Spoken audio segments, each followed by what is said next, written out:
Welcome back to the Apprentice 101 podcast. We are back again this week with another episode discussing the electrical industry and in particular training to become electricians.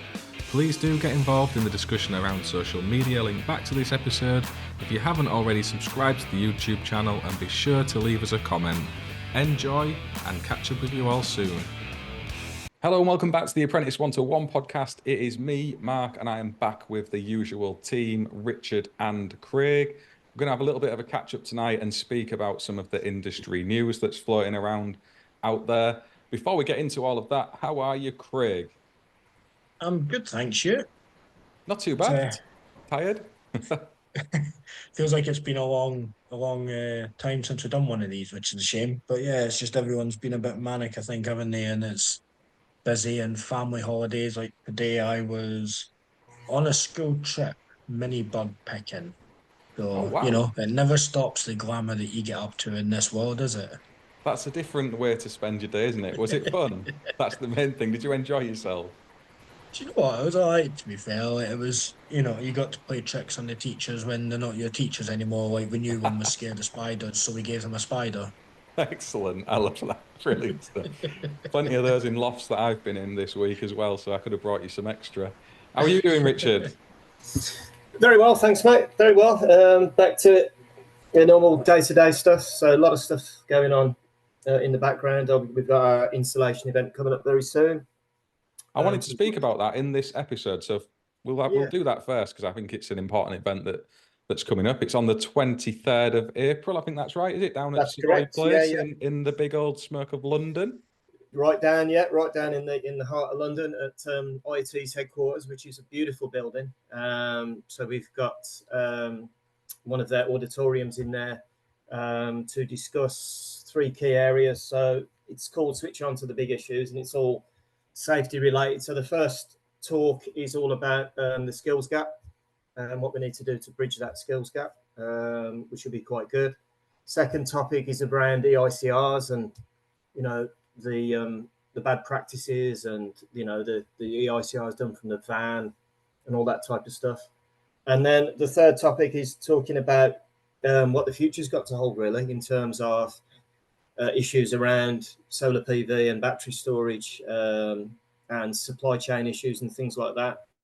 So it's free to register. There aren't many tickets left. It's a half-day event, and some really good speakers within each panel. So it should be really interesting, be a great networking opportunity. And hopefully it will lead to a full-day event next year. So really, it's three big subject areas. You could fix the industry in an afternoon. I'm going. I've registered, and I know the places are limited because the IET have sent me about 4 reminders to see if I'm actually coming.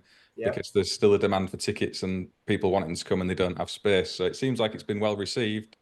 Is it a smart affair? Do I need to dress up a bit better than I normally do?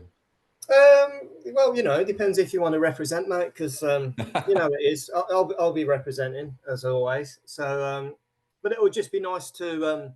I'll come between tux and casual then, somewhere in between there. Somewhere in the middle would be good, but it'd be nice. Some of us on this. Go on, Craig. Some of us on this podcast are catwalk models, and some of us are bin bag models. So we're just like.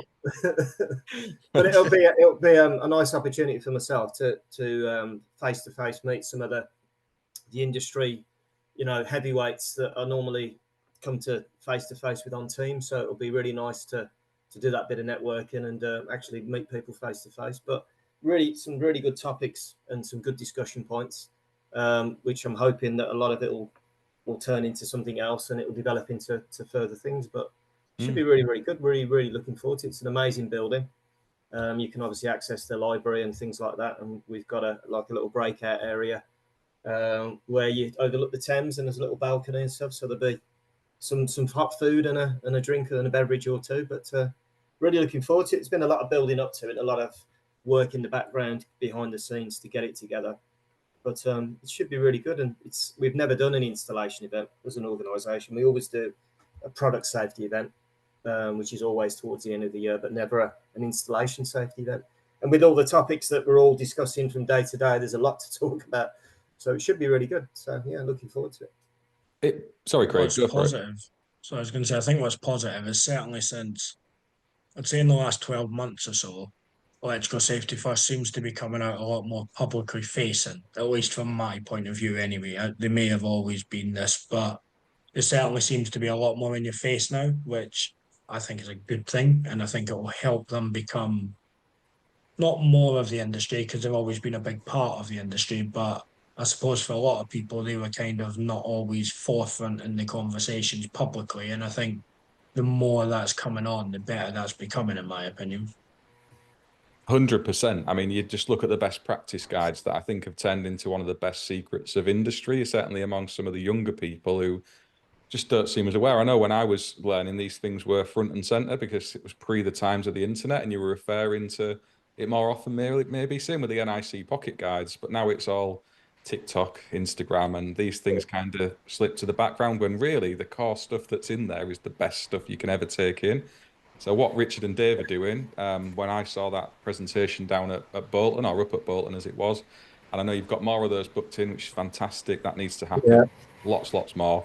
And events like this, full credit to you people at Electrical Safety First. I think that's a really good move. I think so because ultimately we are a facilitator, if that kind of makes sense. We're a facilitator to open conversation, and we're not biased to any organisation or any competent person scheme or anything. At the end of the day, we take everyone's views on board and come up with some sensible answers and a sensible way forward, and that's what it's all about. The same as the guides; they are consensus from everyone. NAPIT, the NIC, ECA, City and Guilds, EAL, HSC. Everyone comes together, and it takes ages to do. And fair play to Dave because he has to juggle everyone's comments. We have to take them on board. We then go back and forwards and backwards and forwards, and it's not an easy job to do. And we've done BPG2. We've revamped that and added some new images and bits. BPG4, we've done 10, but of course there's all the others that still need to be updated and checked to make sure that they're still relevant. And of course the regulations keep changing, legislation changes in different parts of the country as well, but equally in England. So there's a lot of work to do on them, and me and Dave want to try and bring them to life. So eventually, as you know, we've already done a little video on GS38. There's a couple that have been recorded but haven't been edited, and there's a few bits to do on safe isolation for BPG2, but then we're going to be adding some into BPG4 and maybe 10. Number 3 is all about solar PV and stuff, but there's a lot going on in the background that needs a revamp. So, but they do take quite a while to put together because it's not what I think or Dave thinks. What we think goes in the pot, and then the same for NAPIT and the NIC and everyone. But it's really interesting to be part of it. But people need to know that the guides are everyone, not just what I think, and that's important. So, and I think that's like important, isn't it? It's not one person's opinion. It's meant to be a reflection of industry, if you like. Yeah. We know that gets done better in some cases than in other cases, but we have to start to look at that. We have to get some consensus. And I mean, I think that is evident over the last 10 days or so with the fact of the PAS document, manufacturers giving out some very, let's call it peculiar advice against some of these documents. You've got issues with RCDs and warranties, and it just seems to be renewable sector is something that obviously has to happen. But to me, it seems to be in such a turmoil at the minute as to what is actually going on. You need some kind of centralized control over it. Otherwise, this is just going to end up being carnage, in my opinion, from an outside looking in, because I'm not installing them myself. It really is. I mean, the PAS or PAS document, as we're calling it, I think most installers have now come round to actually liking it because they're seeing it as a way for us to push back a little bit against some of those manufacturers and against some of the other, shall we say, less ethical contractors, maybe, if that's the right terminology out there, and pointing consumers at some data that actually says what should and shouldn't happen. I think the problem we've got now is that wiring standards and product standards seem to be getting ever more intertwined, and it's really difficult for installers to pick out, which falls in where and how we're going to satisfy the full intent of what's needed. And yeah, when manufacturers are coming out saying that their systems are relying on IT earthing, that their RCDs are going to cover off any pen faults and stuff, and you just start to think about what they're saying, and they don't really seem to understand how BS 7671 works. It is frustrating. It is, or Why? they claim that their RCDs are bidirectional when they are marked as being unidirectional. It's just it's not great. It's the information is not good. They need to make sure that their information is technically correct, certainly before they start spouting it and pushing it out on social media, especially the more professional social media platforms, because it doesn't help. So, and they wonder why some of these installations aren't to the required standard, or indeed dangerous, because the guidance isn't. So can I just check? Clear, Can I just check as a question then? Because if I read LinkedIn this week, I would be of the belief that if I decided that my battery system was an IT-earthing system, I could just completely disregard all of the PME installation that's buried anywhere. Is that not true? Yeah, you wouldn't want to, but if you listen to some manufacturers, then you definitely could do. Has my screen shot down and you can see the document with me, or is it not worked? Yeah, you're getting good at Yeah. this. You're getting good at this. I know. Well, it's just to give a bit of an overview, because I wanted to actually just reference. I've done a video on my YouTube channel in depth on this, and I am starting another podcast with Sam Featherstone about solar PV. So I'm not going to really dig into this in great detail, but it's just to show that the number of people involved in it, really. Yeah. It's similar to what Richard was saying a minute ago. If you actually look through that list, the people who've pulled this together is no lightweight list of bodies and such, is it? You've got Tesla on there, Yeah. the NIC and NAPIT. There is MCS. There's some universities. Mr. Kenyon's on there. It's the IET. Even you guys at ESF, Richard. That's right. Yeah. You've all had input into that, so it's obviously been thought out. I think I like it, aside from I think when we'd be directing people to put stuff indoors by accident, by saying this whole windows thing, and with terraced houses, you could end up with a situation where you've got a battery that could have gone outside under a dining room window that would now have to come inside that room. That makes sense. I think there's a little tweak or two maybe there, but this is the first iteration in it. It can be shifted about. And it's not the finished document. It was seen within industry that there needs to be some kind of guidance, specifically when we might find a new chapter within 7671 moving forward, to kind of give a designer some guidance. But currently there isn't really any guidance. So this is a step forward to give some practical guidance, and it's a very technical area. And you've got to consider that insurance companies moving forward, are they going to insure your home if you've got, batteries in a loft and things like that? Because they might say no. Who knows where this is going? But there's a lot of considerations you need to think of. Because that's what people are not talking about too much, is it? A manufacturer can say one thing, a wiring standard says another thing. You've got this conflicting ground in the middle, but ultimately, at the time of if the worst thing happens, the only important person in that situation are two people. One, the fire brigade, and two, the insurance to help you put your life back together after. Yeah. It does not matter whether you disagree with us or agree with us, or disagree with the document or agree with the document. Those two things are what trumps it at the end, right? If the fire brigade can't get to you because of an install, then you're in trouble. Yeah. If they do get to you, then you're thankful, but your insurance don't pay out. Well, what are you left with? I know me personally, and I know there'll be some Scottish jokes, but I can't afford to rebuild my house out of my own pocket. I don't know about anybody else out there, and whether that's a gamble people are willing to take or not because of bad design or whatever else. To me, this document is a stopgap, if you like. Nobody's saying it's perfect, nobody's claimed it's perfect, but to produce a whole section of regs, or to produce a British standard document in any capacity, is not an overnight situation, is it? So No. this is there to say, look, we're giving you this as a thought, have a think about it. If you don't agree with it and you can do it a better way, fine, but make sure you've checked with, have you made sure the fire brigade can still get in? And have you made sure the insurance company will still pay out? Because wasn't there something with car charges a while ago where if it was within a set meterage of a building, then insurers would not, and nobody ever read that. And you watch them all get screwed to people's walls and you think, well, what hope have you got? It's the default position for them to go, isn't it, with the UV chargers? Because it's easy when really pedestals out in a car park was maybe the way it should have always been done. And you're right, Craig, we're thinking about this from a fire safety point of view for occupiers, but also firefighters. So if there's these systems are rolling into more housing stock, they're going to encounter fire that isn't formed from them. You know what I mean? It's going to come from an existing property fire, and then you've got to ask a firefighter to enter that building when they've got no way of switching off a lithium battery system in someone's loft.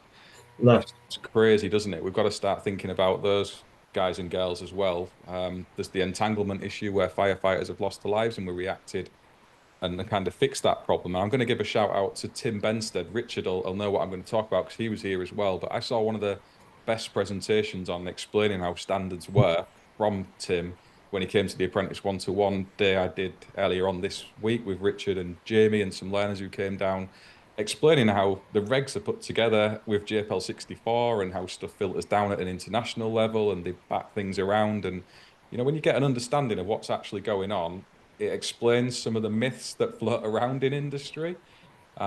There's still questions out there with stuff like that, I think, and maybe not as much involvement of installers as could take place.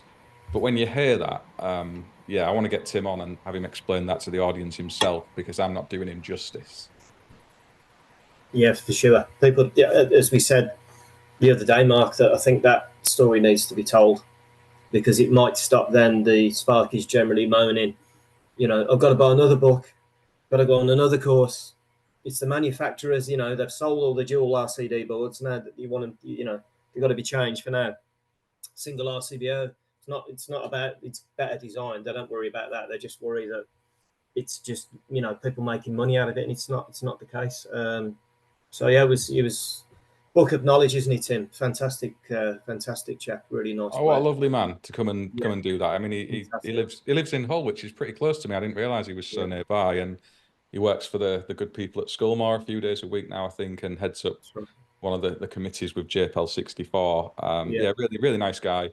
And again, just setting out how this stuff works because we don't see it, do we? I think that's one of the things that puts that cloak in front of our eyes, if you like. So we start to assume, you gossip, you think it's all a bit of a ruse to get money out of you when as Tim said, the IET BS7671 in itself as a standard is actually really cheap compared to other standards. And just to say to any apprentices watching this, if you want to go and download that document, the PAS, it's free. You can go to the BSI website, download it, view it online, and just have a read through it. There's kind of three key things in there to do with putting batteries in lofts, putting them outside, the firefighter issue, and also for me, there was a key thing about using a tool to disconnect battery terminals that some people have missed. There's a lot of the battery systems where you have to use a tool to access the terminals, but I know of at least one brand where it's kind of a three-stage release where you move one plastic tab, then you push another plastic tab, and then you can disconnect the battery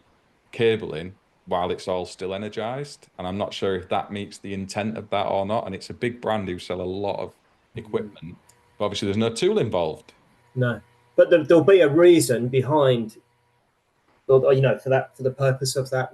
There will be some reason behind that. So it'd be interesting to try and get an insight. You don't want kids pulling battery terminals off, do you? I think ultimately and No, interfering. because the arcing of things DC is people don't realise that. But the other thing I was going to say is, and I've not installed them myself, but I'd imagine that these batteries, they weigh a fair bit, and just a bit. They weigh more than me. Incredible. You know, the roof structure and all the rest of it. Can that support the weight of these batteries if you're going to stick them in a loft as well? It's not just the fire issue, is it? It's the weight and the structure and part A of the building regs, and I don't know. It seems mad to me. Sorry, so just checking. Now we're saying that we have to consider insurances and we have to consider other parts of the building regs. Who knew? So you could just lash it up there. What's the issue? But this is the point, isn't it? Is we're not sitting here saying that we're all good as gold. Like we talk a lot offline between ourselves. I think I asked Mark a question the other day and I said, well, why doesn't everyone just install firefighter switches? Why is that not something that is a mandatory requirement? As somebody looking in and going, well, if you've got a second set of supply, effectively, you want them to enter the property with all power killed because that's the best option for firefighter. I think Mark said that most people do, but I think it's, well, as at most, or should that be It's a not shall? most. It's not most installers. I think you're looking at the solar stuff using optimizers, it kind of does it by default. We use the automatic shutdown devices on the PV side of things. The batteries in themselves, whatever you do, they're always going to have that stored energy in them, aren't they? You can't take that away, which I guess is why we're trying to encourage them to be outside. Yeah. But that's brought some other thoughts to me today around pen faults again, and from speaking about EV chargers. And I don't know if you guys saw the eFix news, just to move the conversation away from the PAS document, about these EV chargers that are going to go across people's streets from their domestic dwellings out into the road, and what your views are on that. Joe did the news, as he always does, brilliantly, and set it Yeah. out. You've got all the mixed earthing systems and stuff going on. You've got the maintenance aspect on domestic dwellings using stuff in public places. Any outside outlined views on those? I think for me, what's interesting is the lack of awareness. I know that Mark, me and you were not doing our usual thing in debating on Twitter, but we were in a very lengthy thread with some other individuals who were trying to talk about these subjects and unfortunately were heavily dismissed based on the rationale of, well, we haven't had a shock yet. And that worries me that if that's the rationale of society, that that's the kind of standards we're setting, regardless of the information that's trying to be put out there to try and talk about, then that's worrying. These were all consumers of EVs. These are all people that are using this equipment. And the reason why they don't see any issue with any install, regardless of what myself, Mark, or anybody else put forward, was because they haven't had an electric shock yet. And that seems like a really worrying barrier that is a measure for life on this information, unfortunately. And it's how many of those circumstances might be reported or not. There's electric shocks that are happening daily that won't be reported. You don't. We just don't know. And the safety aspect of EVs is a huge credit to the electrical industry. I think we have the ropey installation standards, and there's elements of safety, I think, factored into a lot of the direction industry give to account for that, if you know what I mean. So some of the Yeah. ropey stuff still has a safety aspect anyway. And the way public charging's set up and the way the domestic chargers are set up and the regs around them, they're really quite stringent. So it's no surprise, I would say, that there hasn't been any fatalities as far as we know from people charging electric vehicles. But that statistic can very quickly swing around in the opposite direction if we start doing silly things like putting domestic equipment in the street. I know from contractors and electrician, a lot of domestic homes, believe it or not, don't have the greatest installs within them. They don't do a lot of maintenance. And you start putting that stuff out in the road and multiply that by millions of cars, as we're going to see in the next 10 or 15 years in cities like London, Manchester, Leeds, even Hull and York near to me. There's rows and rows of terraced houses where there's no other way of doing it if you want to charge from home. Is that sensible? And I think it was good to see Joe and the IET again. Peter Kenyon was the person speaking with Joe from the sounds of that, saying it's not a good idea. I don't personally think it's a good idea because you're adding voltages, you're adding furniture, your street furniture into place, you're adding different equipotential zones, you're adding all sorts of elements that just scream an issue in my basis. And then you add into the fact of, well, if there's a pen fault, does it even operate an RCD or do diverted neutral currents start to blind them? Can it be seen? Can it not? You're, yes, everything is safe, but you're bordering on this relying on manufacturers' pen fault technology and their equipment again. And how do you test pen fault technology? I'm not sure. You can't. Well, So you can, but you'd have you to know what actually I mean? cause a pen It's fault. Get your digger out in the street. Yeah, or take the bottom of the cutout off and cut the pen conductor. But you can't. That's why within 722, you've got to provide a DOC, haven't you? A declaration of conformity from the manufacturer. So yeah. that's your only get out, isn't it? Is that they provide you with all that information, and then you've got to hope that it works. A bit like anything else that's type tested by the manufacturer. It's not like you go and do a bang test on your MCBs, is it? You don't. No. You Oh, presume hope that they're going to work. So And listen, as but installers, we're out week to week doing replacements on EV chargers we've been installing the last 5 years or so. There's warranty calls, there's stuff that's outside of warranty. We replaced one the other week where the pen fault protection had failed It was separate to the charge point. It was up front of it, but all the same, it wasn't working, and it hadn't been working for quite a period of time. The occupier had been messing about with the RCDs on it and all that stuff. Matty went to take one out in Beverley last week, and the pen fault protection had been bypassed. It wasn't even in circuit anymore. Again, pre the charge point, because probably it started operating because it's gone wrong, and the consumer's just taken it out and used the RCD. You know, this is what Yeah. goes down, isn't Yeah, it? yeah. And when you take that out into the road and you're putting that risk on passing animals and people, Yeah. kids, bikes, they bang into cars all the time. This stuff happens, and you know, yeah, not for me. And even if you are, I was thinking, even if you have a fault inside your domestic property, the kettle goes wrong, and you have a rising earth voltage while the fault clears. If there's a problem inside your install and it doesn't clear, could that then be transferred out to the vehicle in the street and maybe through a person? You start thinking about all the earthing and bonding and stuff and how that would actually play out in the real world. And you're imagining these worst case circumstances, and it all sort of falls back to David Savory's video on the little lad in the pub car park, which It was does. Yeah. earth issue. Tragic. It just makes you wonder. So yeah, I think there needs to be a pause and some thought on all that. We need to get more guidance on this from industry rather than from manufacturers, from EV enthusiasts. It's brilliant people want this EV technology to work and to be able to charge from home. As electricians, I think we'd like that for people. We want to, you know, it's good business for us, isn't it? We'll be the ones installing it, but not to the point where it's increasing the prospect of danger, is my view. And I think the a possibly slightly controversial question is, are we relying on these unicorn devices too much now? Now, I'm not just on about pen fault technology. We can't test AFDDs. We're not fully allowed to test RCDs anymore. You've got pen fault devices that we can't test. Are we getting to a point where we're not electricians anymore and we are becoming electronics kind of engineers, if you know what I mean, that we're having to look at equipment and, as you said a minute ago, Richard, hope it works because somebody told us so. I mean, I prefer the days personally where we had control over what we installed, and I know the world is changing, but everything from the simplest thing like a washing machine now is full of electronic components, isn't it? And where does this line stop? And I know it's maybe slightly controversial, but where does that stop? And where does all this new hope it works devices keep coming from to hopefully protect us because we want all these new technologies and we can't prove any of it. And I'm very much a believer and I want to be able to see that what I've done is actually okay. But I suppose when you think about it, it's like most things in life, isn't it? You know, in my new car, I've got about 16 airbags all round the car.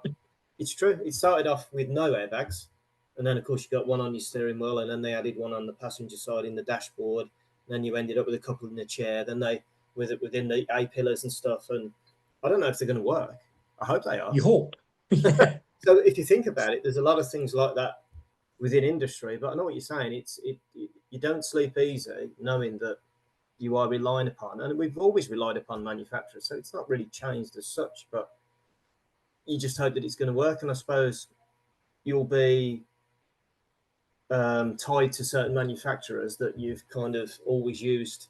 Schneider, for instance, you know, because they are renowned for their quality, aren't they? And you know, they don't let you down. But not to say that any other manufacturer would. But I suppose you stick with what you know, if that kind of makes sense, maybe, to try and get rid of a bit of that thought in the back of your mind. Well, this is new technology, but I won't use a particular brand. I'll stick with because you know I've always used them, and I'm confident that they'll do the job. I suppose. I don't know.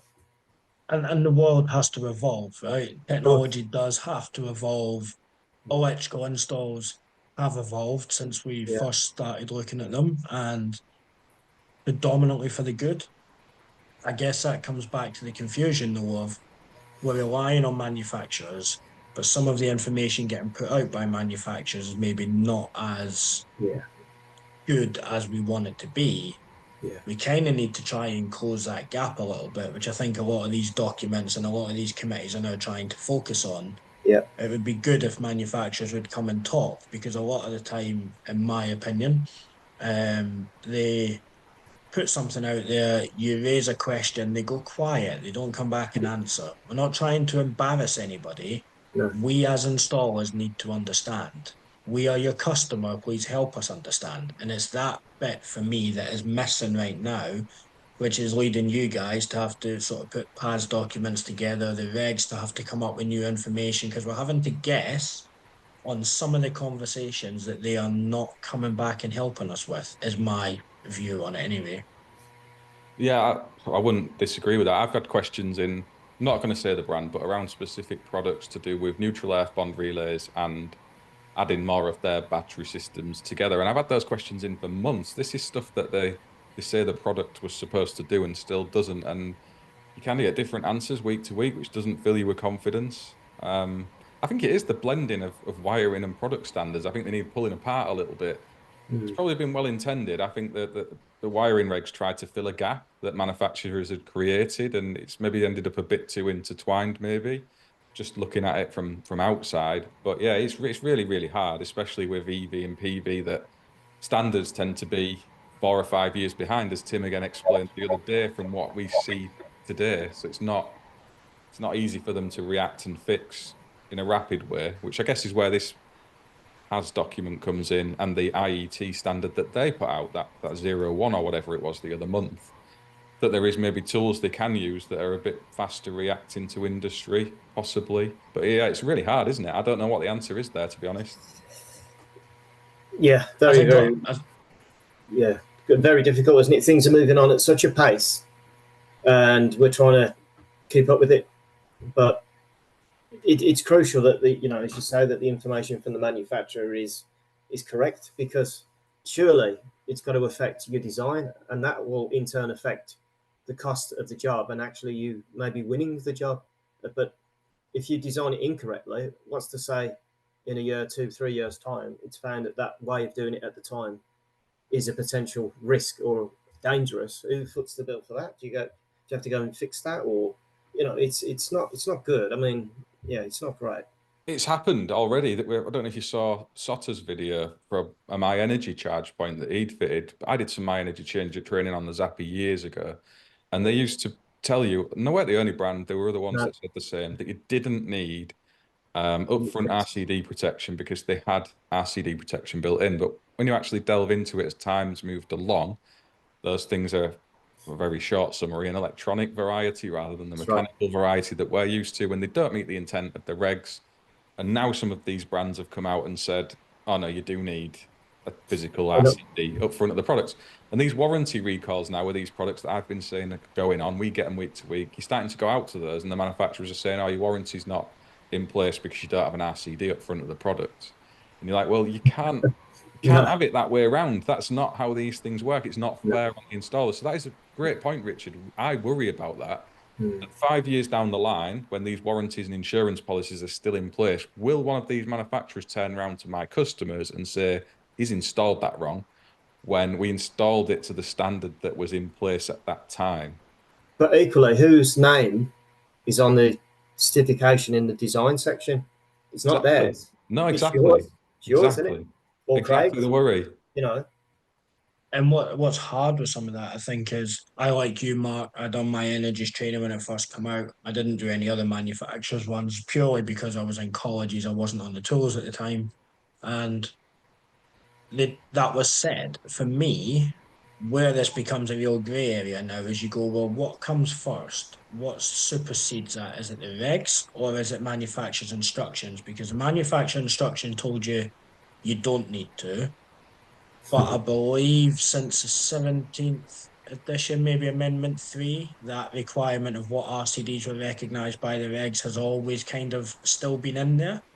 So should we have based it on the regs that told you that was kind of still there? Should we have based it on the manufacturer instructions that told you what isn't? And as you say, it's really confusing from a design point of view as to what one's right and what one's not. I'm not calling anybody out saying that it's done right or wrong. I'm just saying clarity as to what one takes precedence, because quite often in my career, I've heard manufacturer's instructions take precedence, and therefore that's what you go back to. But that's coming out to say otherwise in certain circumstances now, which is confusing.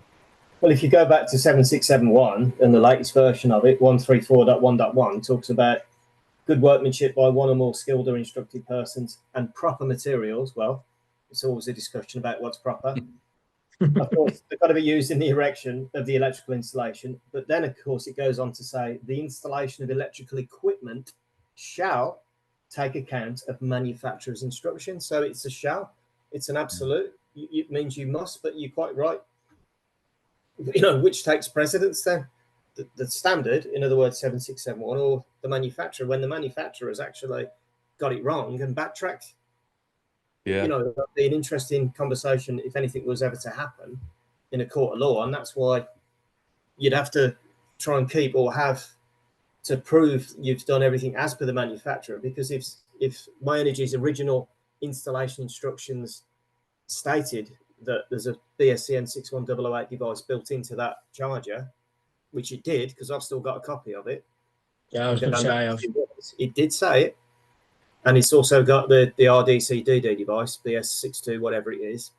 Then, of course, as a designer, happy days. You just supply it via your standard overcurrent device, don't you? Happy days. It's all built in. Lovely. And because it stated that it was to BSCN 61008, you've met the requirement of the regs. So that's all good. And then all of a sudden that disappeared overnight. So where does it leave you? It is worrying. And it can't be the only. There can't be the only manufacturer that's done it. No, they're not. I think every manufacturer. For the customer as well. How do you explain when you go back to, there's an issue and you go back to that customer and they'll be like, what does this, is this cable here? Do you know what I mean? Is this bloke? Exactly that. What he's doing? I mean, Adam, who that happened to, they actually emailed his customer saying he'd essentially done it wrong. If they'd done that with one of my customers, they wouldn't have been getting a YouTube video about it. To put it that way. But it's not good, is it? I think it's difficult enough for consumers and installers. And My Energy weren't the only ones. I know of at least for ICS, they had it in their manual at one time as another brand. There was it Easy who had their products recalled in Scandinavia because there was some issue with those. I think it's something that industries had developed because manufacturers started saying things because they don't fully understand BS 7671. They don't have the expertise, I would say, in their product development teams that understand our regs. They're very clever with electronics and engineering, but applying regs that we use as installers to their products was never going to work, really. I think get the protective devices out of the products and have them in the fixed wiring. That makes the most sense to me. But yeah.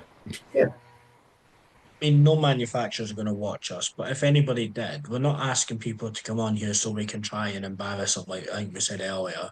We just want healthy discussions to get some healthy information out there, especially on this channel, where we are focusing 95% of what we do to helping apprentices and helping the future of the industry. Come and give them some clear guidance. Yes, we'll ask you questions, but it's because we actually want to understand, not because anybody's trying to embarrass anybody through that process. And we've got to talk. I mean, we're still in the era of social media where people block you if you we lost ask them a question they didn't like because it meant they had to think different.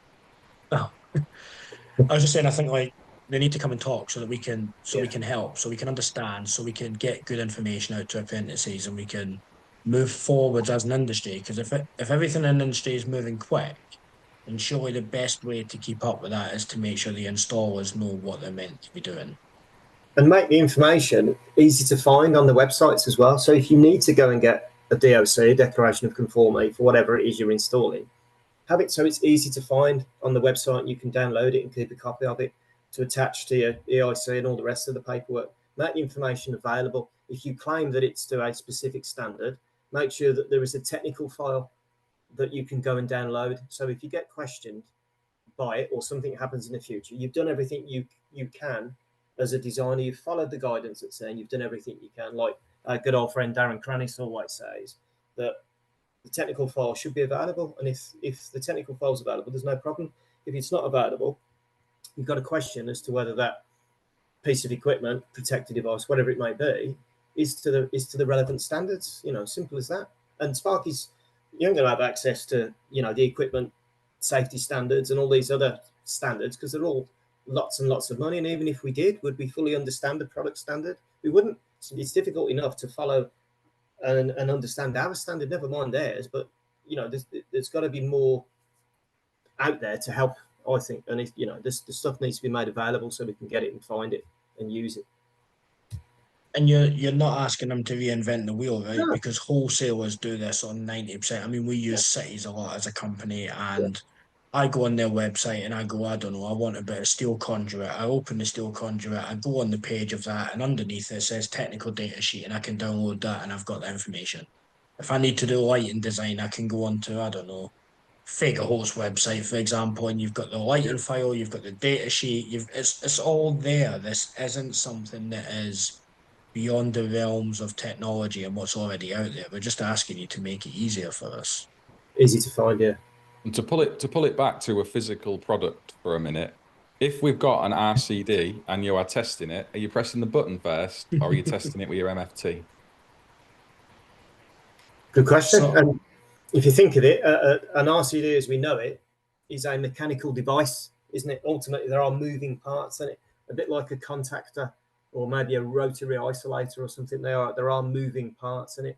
And we know that there is a recommendation as such within 7671 that button is pressed every 6 months, whereas it used to be every 3 months, etc. But of course, who presses that button? Because you know that you're relying upon those mechanical parts of that device to operate, you know, when it's called for. But if it's clogged up inside or whatever, because it hasn't been pressed forever, then is it going to actually operate when we inject a test current into it from, you know, an RCD tester? I don't know, but I mean the current guidance is to do the test and then the functional test via the button at the end, isn't it, in 7671? Is that right?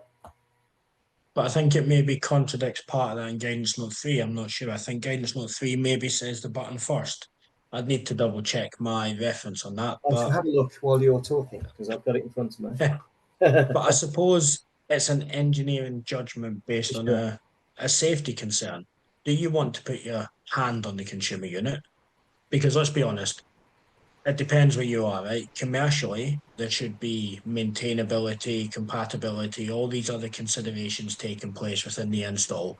Maybe there's a maintenance team, building management, or whatever. Whereas domestically, there's not any of that. So you're probably banking on the last time that button was touched was 5 years before when the last EICR took place to say that it was passed. And that's banking on that EICR happened because you don't have to if you own the property, right? And only recently you have to if you rent the property. So do you put your hand on a unit that you don't know is going to disconnect? Or do you disconnect not knowing if the device works from a test current? I think it's a chicken and egg scenario. I've had some conversations this week on it. It's made my head think about things, and I honestly don't know the next time I get to an RCD what way around I'm going to do the test. You can see it. You can see it both ways, can't you? Sorry, Richard. Go I've got it. I've got it for you, Craig. And I didn't even. I mean, it's been a while since I've delved back into Guidance Note 3, but within the regs, of course, talking about 643.8 additional protection, the verification of the effectiveness of the measures applied for additional protection is fulfilled by visual inspection and testing. So it doesn't talk about the test button as such. But within Guidance Note 3, under 2.6.18, operation of RCDs, it says before using a test instrument, the RCD test button should be pressed. This provides basic information that the RCD is functioning and will help avoid danger that may occur during the test if the RCD did not respond. I can see that both ways round. If you were testing the RCD at the end of circuit like some people do, it's not the way I would recommend it's done. I test on the terminals. I can see why people don't do that to try and avoid live working. I think you're testing the product. It's just two different ways to approach it, I suppose. But if you were testing it at a socket and you're not exposing yourself in and around the RCD, you could use your test set first, and then you're getting a real world response of the RCD when it's not had its button pressed for months to know how it's going to behave when it isn't touched for 5 years. But if you were taking the distribution board cover off to then put your probes on, you maybe want to push it before that stage rather than having it explode in your face if there was something really wrong with it when you were probing into it, maybe. I'll be honest, in the past, I have been guilty of classing that button as a functional test, and functional testing comes at the end of all instrument testing. Mm. I have. I And it probably does, will again in the future at some point, yeah. but And uh, within, but within the regs, and obviously it talks further on in the test sequence, which would be the last one, functional testing, that where fault protection or additional protection is provided by an RCD, the effectiveness of any test facility incorporated in the device shall be verified. So that, in terms of 7671, the test button comes after the injection of the current to see what time it trips out, whereas the guidance note is the other way around. So yeah. well, I suppose we could leave it as a question for the comments of how do you Yeah. define what a functional test is? Yeah. Good one. Yeah, drop them in below. It'd be interesting to see what the learners and any of the experienced electricians and lecturers think of that in the comments below. Before we move on, we want to talk about TLevels again. In the last episode we put out, we've had some great feedback on that. Have you got your iron certificate yet, Craig? I forgot to ask you the other week. I have, yeah. You have? It's I've all not come seen a through, so post. it's all Where done. have you posted about it anywhere? Because I haven't noticed one. No, I try and keep things quiet. You know me. Oh God, Um, everybody get that out there. Everyone they fly those posts. I think the thing is, like, I'm enjoying I've put a couple of posts up this week asking leading questions, I guess I could call them, where I know it's going to spark a bit of conversation. But like this one, this RCD thing might appear at some point because I think it's what I'm not how do you say it? I don't mean it rudely to anybody, but I'm not an influencer. I'm not trying to be an influencer of any sort. I just want to talk about the industry and enjoy the industry. So I want to put information out there and see people's opinions. And the ones we've done this week were interesting. But yeah, I'm not looking to get counts on posts like I see going on and downloads and whatever else.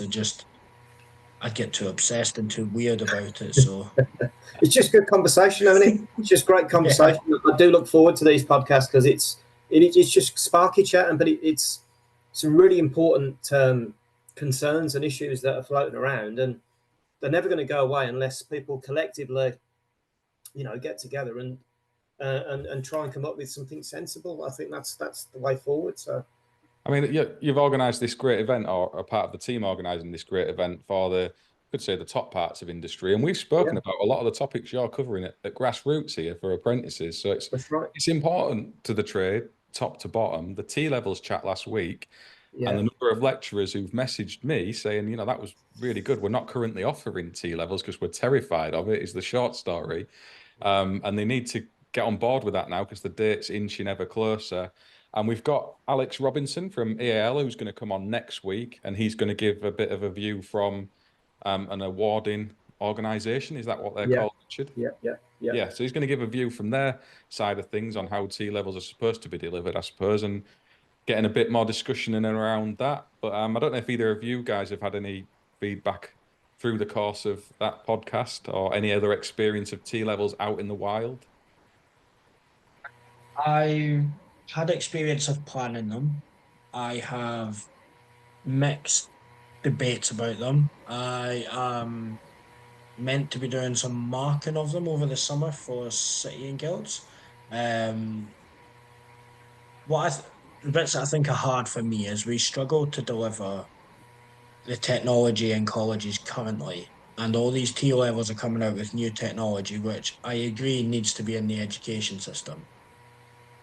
But there's got to be a bit of funding or a bit of backing that goes with that. And in my experience, the funding that's being offered to that, and I was partly involved with setting some of these up before I left my last college, however, 3, 4 years ago, whatever it was now.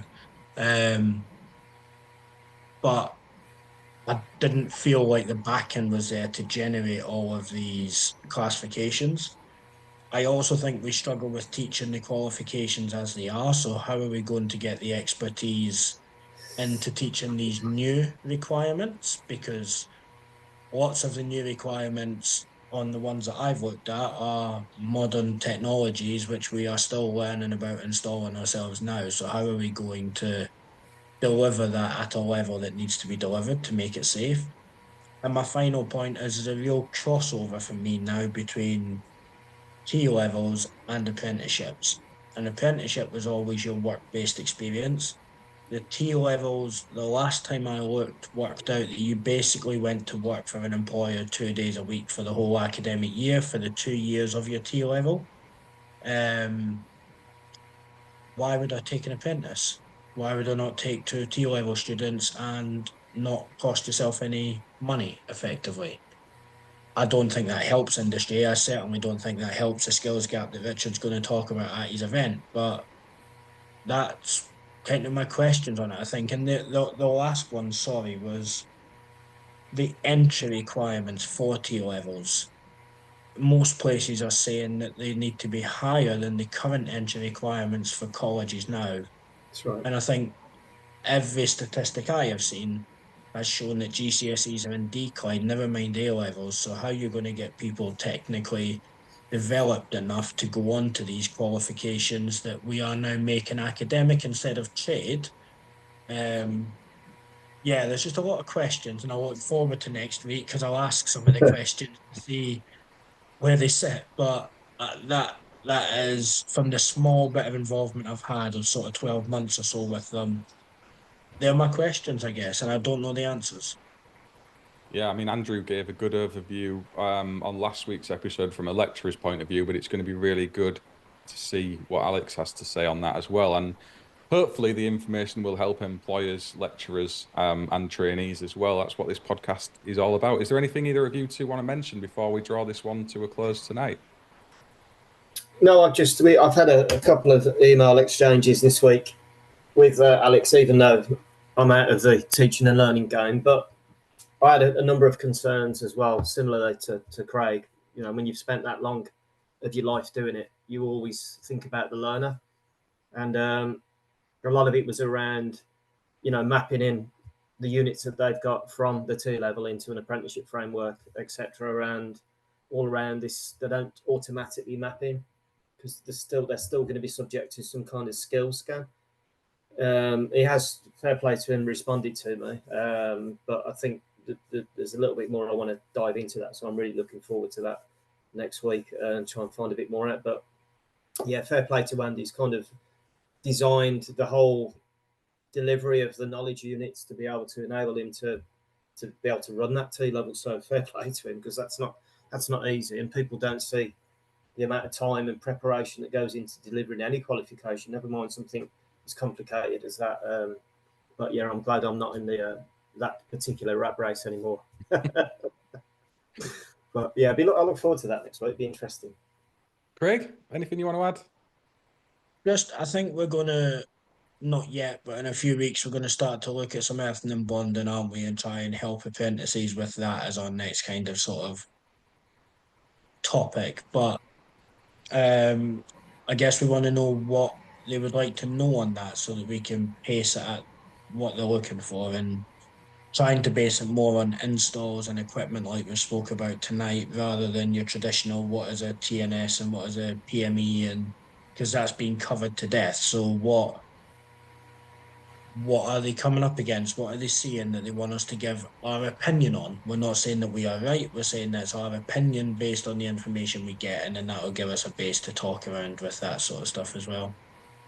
Absolutely. I'll get a few polls on the Instagram and on this YouTube account as well to see if people do want any areas covered in specific detail. But yeah, we'll definitely be focusing that at an apprentice level because that's my level. So that I can contribute then. I've really enjoyed this chat tonight. I think we've covered a wide range of industry, and it kind of aligns with your awesome event, Richard. I do just want to say there's the Installer Show event on the 25th, the 27th of June, and Richard and is Dave going to be there as well on the 27th? Yes, on the Thursday. Yep, so Richard and Dave are going to be there on the 27th, which is the Learners and Trainees Day. They call it Installer Futures, and they're going to be delivering the safe isolation presentation in the Get Connected Theatre. It's about 11:45-ish, I think, something like that. Yeah, if you couple can, of prizes as well and stuff like that. Our normal, setup. So there'll be a couple of prizes based on a little simple task that will get you to put the safe isolation steps in the right sequence. Can I ask? Go on, mate. So can I ask one question? I think it's maybe the most important question I've ever asked. at the last Elects, did Mark win the time challenge on the quiz? No. No. I took just over a minute and I used an incognito name, which I don't know if Dave and Richard have delved in to see what that was yet, but it wasn't mine. But yeah, I took over a minute. Somebody did it in like 20-something seconds. I'd was spending that long trying to read it on my phone screen. So I don't know how fast they did it like that. I'm hoping that will spread the word with our other relatives within the trade, the gas engineers and things, other trades that It will potentially take shortcuts and don't follow the procedures. And, there's a lot that still needs to happen.